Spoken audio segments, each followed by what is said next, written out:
and welcome back to the 94th episode of the Yarn Junkie podcast. My name is Amber. I'm coming to you from my home in Texas, and you can find me on most social media as Yarn Junkie. On Instagram, I am _Yarn Junkie. On Ravelry, I am Yarn Junkie with the number 6, and there's a Yarn Junkie podcast group. So definitely go check me out, follow me if you're not, and yeah, if you like this episode, just hit the like and subscribe button. It definitely helps us out and gets our videos out there and shown to maybe some people who aren't watching. I have a finished object, elephant in the room, top of the list. I'm sure you guys are so sick of seeing this, so I'm really glad to be done with it. This is my Shifty sweater by Andrea and Mowry.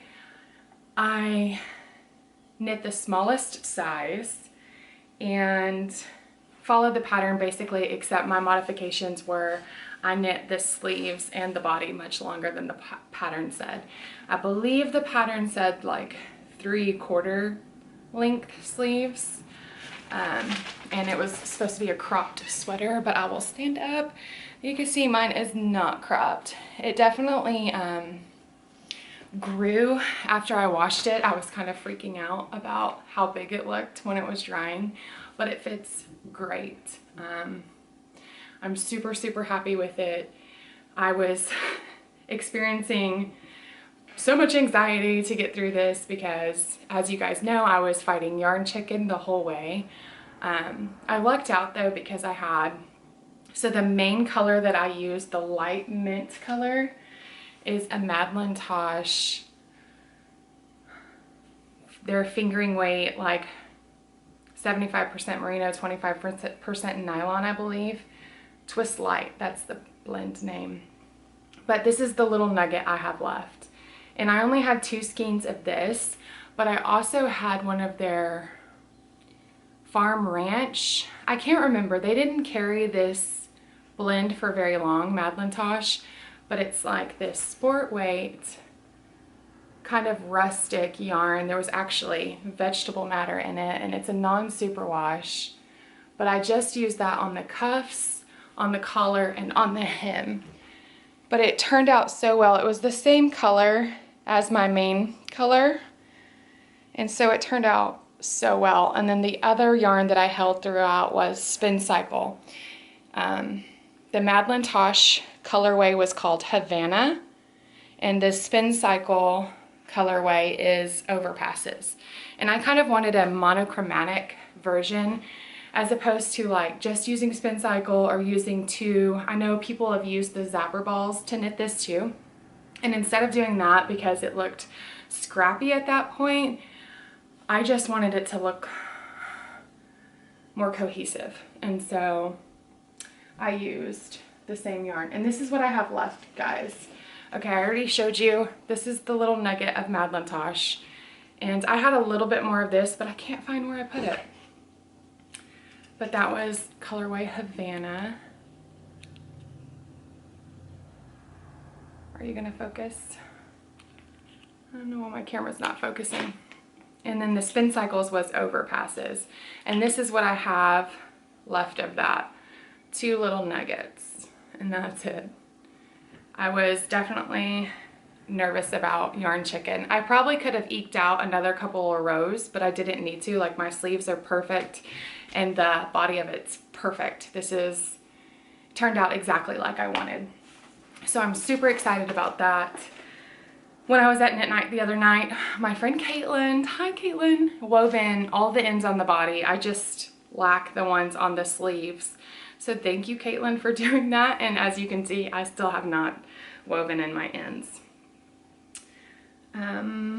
Just looking down at my notes. The next project I've been working on is actually a new cast on, and I can't share this on social media because my sister, it's for my sister's baby, you guys. Shh, don't tell her. She doesn't watch this, so I'm not worried about her seeing it on here, but I definitely can't share it like on Instagram or Facebook because she'll see it, and she likes my knitting stuff. So this is the Leafy baby blanket by Leila Avalia. I'm butchering that. I'm terrible. I'm so sorry. But it's a free pattern on Ravelry. And it's just this beautiful, leafy, lacy baby blanket. And it knits up so quick. I actually didn't read the pattern correctly. You're supposed to hold DK double. It says you can use any DK weight yarn holding 2 strands at a time. 16s. Maybe it's just DK weight singles or a strand of worsted singles.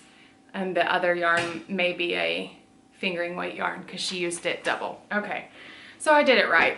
But this is a DK weight yarn. This is my own hand-dyed yarn, and that's how far along I am. I'm to, I think there's 5.5 repeats total, and I'm through like 3 repeats, I believe.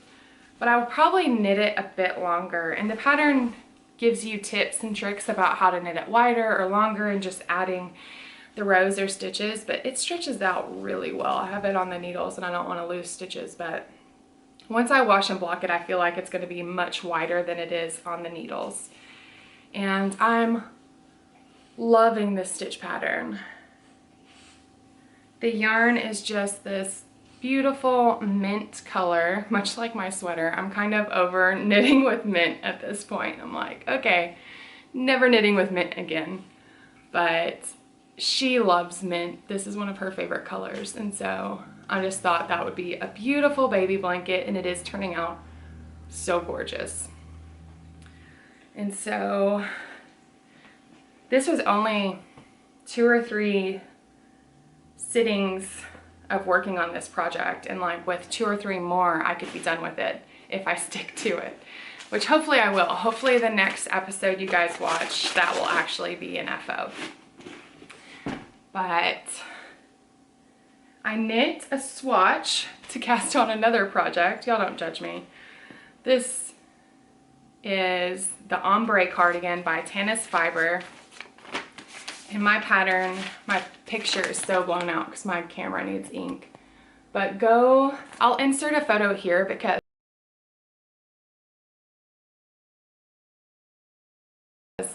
when she posted this to Instagram, she knit this in 2011, I think, with like a lace weight yarn.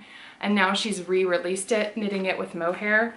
And the picture she posted on Instagram, I'll put it in right here because, my God, it is so gorgeous. And she's just, it's very ethereal and beautiful, and it just looks like angels, the heavens part and angels sing. But you knit this cardigan using 2 strands of mohair held together. And so I knit a swatch, and this is actually my second swatch. My first one, I just did my teal yarn held double, and that was a little too bright for me, and I thought, if I dyed some dark gray or black mohair, maybe that will give it kind of a moodier feel and tone down that teal. And so that's what I did. I held these together, and this is both my hand-dyed yarn. I don't have names for them yet, but I love these colors. So this is my swatch, and that's what it looks like with the black and the teal held together. Very, very moody and gorgeous. I'm a little over on my swatch. It's supposed to be like a 4x4 square, and mine's 5x4.5. But you're supposed to have positive ease on this cardigan anyway, like 9 inches or so. So what I think I'll do is size down the size I thought about knitting. So my bust +9, but maybe -2 or 3, just because I know this is going to grow as it gets heavier and stuff. My knitting is very loose, and as the cardigan gets heavier, I think it will loosen up considerably. But it is so light and airy, and I cannot wait to start on this project. But I'm going to make myself I'm just going to finish off some whips before I allow myself to cast on that whole sweater, because I do not need to cast on another sweater. Another project that I've cast on this past week, actually it was just last night, and it's in this So cute, like springy sheep bag by Freckled Whimsy. I love this bag. But Ruby came over to me, my youngest, my 4-year-old daughter, came over to me yesterday while I was knitting, and she said, "Are you gonna knit me socks, Mom?" And she has asked a couple of times, but yesterday she just seemed really adamant, and then she started pulling out yarn from my stash. And I asked her, like, what color socks? And at first she said purple, and I showed her a couple purples, and then she said no, rainbow. And I just happen to have this gorgeous mustache yarn in the colorway Shiny Happy People. And so it's very rainbow-esque. So I cast on last night, and I'm already through the hill.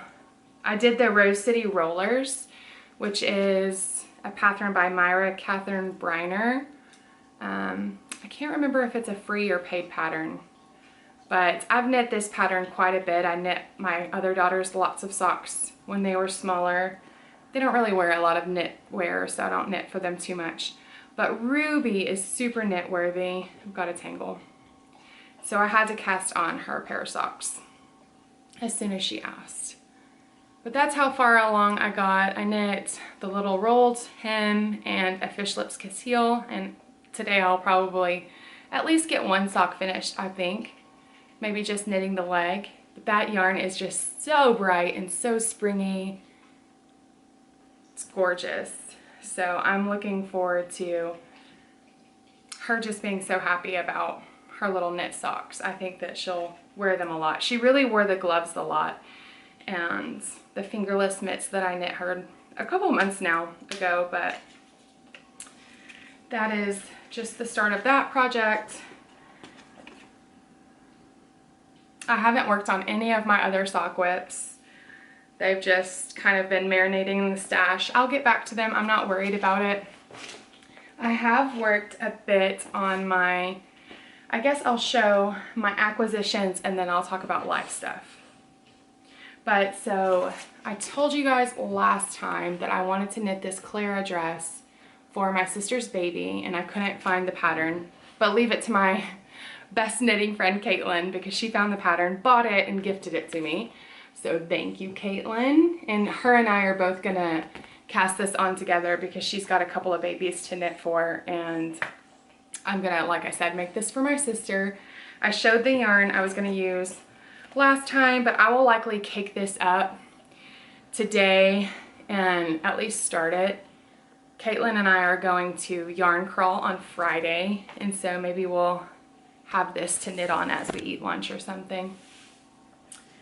She also gifted me, this is part of my acquisitions, she was going through her craft room cleaning everything out, and I got this big black bag of embroidery floss, and this sewing kit is for Trella, but I just love this vintage sewing kit, and she said this was her grandmother's from like the 70s, so I just thought that was so cool. And she gave all the girls stuff, like they got sewing stuff, craft stuff, paper and pencils, and I was like, I will be glad to take your craft stuff, thank you, Katelyn. But I have been working on this a bit. It doesn't really look like it just because the rows are so long. They're so long. But I was where the progress keeper is. Last time I showed you guys, I had just separated for the sleeves, and I've knit probably about 3 or 4 inches. Not much at all, but these rows are very long. And I've decided this is just gonna be my relaxing knit until it's finished. Hopefully it will be finished by my birthday. I have plenty of time. My birthday is not until November. But yeah, it's just gonna be my relaxing, it gets done when it gets done. But I thought maybe I can knit on this while I talk to you guys about life stuff.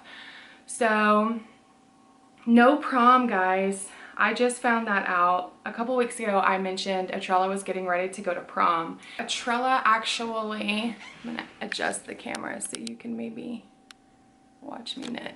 Nope, it's gonna be too low. I was mentioning last time that Atrella was invited to go to prom by her boyfriend, who's a junior. But in our school district, which I've never heard of this, and I'm so bummed about it, prom is for juniors and seniors only. So she can't go until next year, which bums me out, but I guess that makes it more special for the juniors and seniors to be able to go on their own rather than have a bunch of, you know, underclassmen there. But still, like, if you're dating an upperclassman, can't you at least still go? Seems crazy to me. We took a trip for Easter. Easter was this past weekend. If you celebrate, I hope you had lots of family time, lots of time with your kids having fun. I was gonna say family again, but that's redundant. Lots of time with your family, and we dyed eggs. We hung out with Tim's side of the family, got together with them, dyed eggs, let the kids hunt Easter eggs. It was a lot of fun. And we took the girls to the zoo on Friday. They had no school all week, or all weekend. It was a 4-day weekend. So Friday we took them to the zoo. It was pretty busy. I was surprised. I mean, everyone's off that Friday, so I guess I shouldn't have been. But yeah, it was really busy, but we had one of the best times I remember having at the zoo. Ruby really got into it and loved it and was enjoyable, like, because she's 4 now and she doesn't require as much hands-on, like, okay, we gotta go change the diaper, okay, we gotta make sure she eats at this time, okay, she's tired, like she needs a nap. You know how babies are. So she's 4 now, and it was much easier to get her around the zoo and not have to worry so much about what was going on. But a couple of weeks ago when we were at knit night, I had this really interesting, I want to hear y'all's experiences for knitting in public and any interesting interactions that you've had, because I've had, you know, the typical, oh, you're crocheting, or oh, you're knitting, and I was doing the opposite and had to explain to them, actually, while I do the opposite of what you just said, I also am not doing that right now. But, and people will be like, oh, my grandmother did that, or my aunt did that, and that's so cool that, you know, to see a younger person still crafting. I get those typical comments, but this particular night we have knit night on a Monday night at a restaurant, a little Mexican food restaurant. It's delicious. And this lady comes in, and it's still pretty early, so there's only 2 or 3 of us. There's 3 of us there already in our little typical table, and she's on her way to the restroom, and she stops, and she's probably younger than me, I would guess. I'm 37, and I think she was younger than me.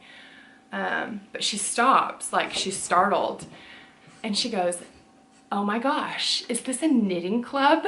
And we were like, yes, this is a knitting club. We meet every Monday. She's like, that is the coolest thing I've ever seen. I would love to learn how to do that. And I was like, well, you can, like, we meet here every single Monday. You can come back and hang out with us and knit. And she's like, well, I don't know how. And I said, we can definitely teach you. Like, there's teachers in the group, and would be glad to just sit down with you and have you learn a new skill. But she hasn't taken us up on it so far. We haven't seen her back. This was like 2 or 3 weeks ago, and I just thought it was funny that she was so surprised that knitting groups actually exist. So that was entertaining.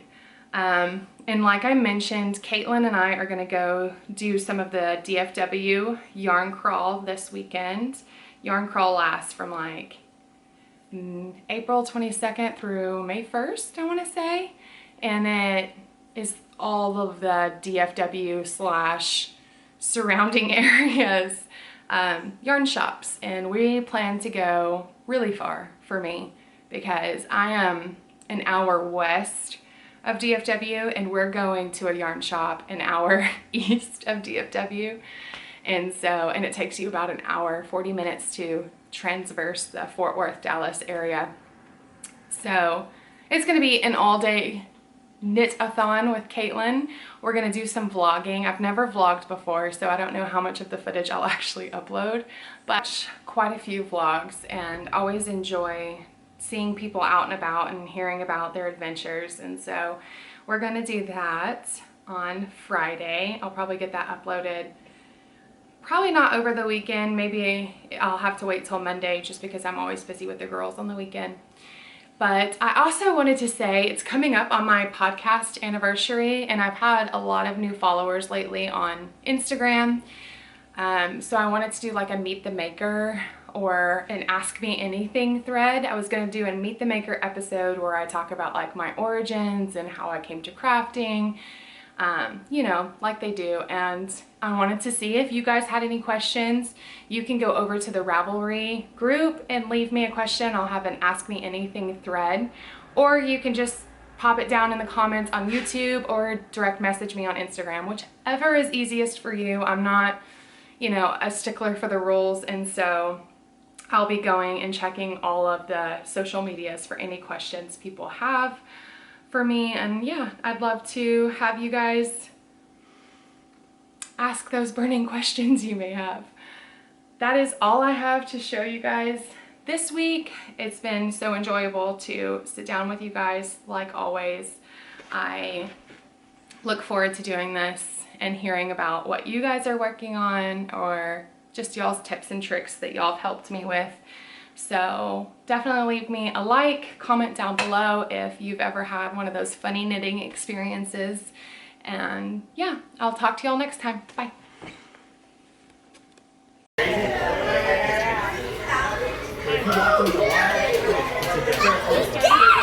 Wow, look, there's another one. Are you subscribed to others?